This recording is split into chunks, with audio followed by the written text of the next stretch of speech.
बड़ौसा चलचंचल धबलेश्वर पीठ हरिहर बेशरे दर्शन देउछंती बाबा धबलेश्वर। बाबांक पाखरे लागिहेला गजभोग। राति तमाम उजागर रही श्रद्धालु माने हरिहर बेशरे बाबा धबलेश्वर दर्शन करिछंती। त्रयोदशी एवं चतुर्दशी संधि क्षण में आठगड़र आराध्य बाबा धबलेश्वर पाखरे प्रसिद्ध गजभोग और तरण लागी करा जायछि। बड़ौसा एवं कार्तिक व्रत करिथिबा भक्त श्रद्धालु माने गजभोग पाइबा पर निजर व्रत उद्यापन करिछंती। कला बड़द को धड़ा करिथिबा बाबा धबलेश्वर अति प्रिय पर्व बड़ौसा पर्वर मुख्य आकर्षण होउछि ए अपूर्व गजभोग और तरण। ए अपूर्व भोग को भक्त श्रद्धालु माने पाई बेस आनंदित। शांति श्रृंखलार सहित दर्शन पाई व्यापक पुलिस फोर्स मुतयन करा जायछि। अधिक सूचना बाबद देउछन्ते आम आठगड़ रिपोर्टर विश्वजित राउत। धन्य से भक्त धन्य से श्रद्धालु से भक्त एवं श्रद्धालु मानक पई आज गजभोग लगी वर्ष तमाम अपेक्षा कर रही गजभोग पाई।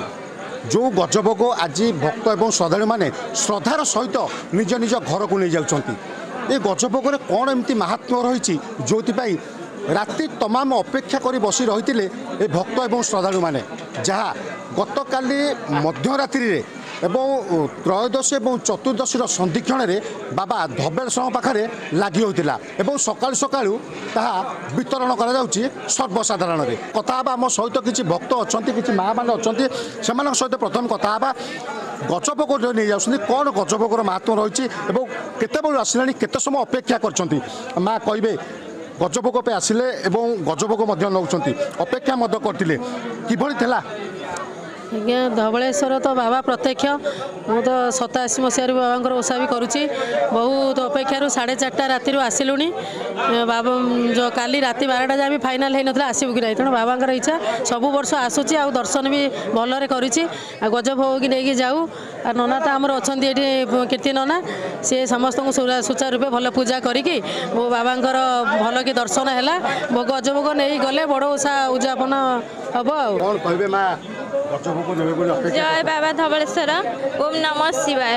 आज आम भोर 4टारू बाबा पाखक आसीचु लाइन जाई बाबा आज हरिहर बेशरे दर्शन दौरान आम बहुत बाबा को भल भाव दर्शन भी करूँ भोग नहीं किना जीवु बाबा पाखे आमर जो मानसिक अच्छी विश्वास अच्छी बाबा निश्चय आम विश्वास आम भरोसा अच्छी बाबा बाबा आम विश्वास रखिए आम मानसिक पूरण करेंगे। जय जगन्नाथ जय बाबा धबलेश्वर।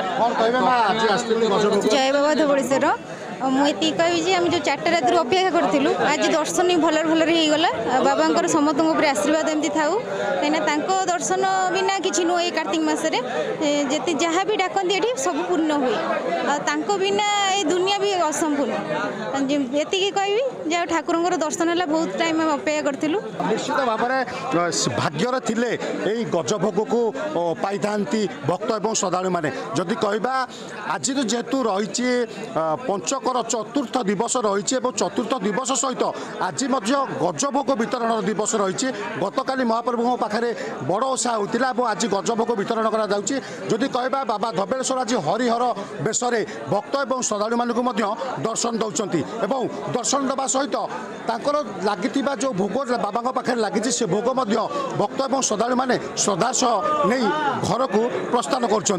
आठगड़ धबलेश्वर पीठर विश्वजित राउत, कलिंग टीवी।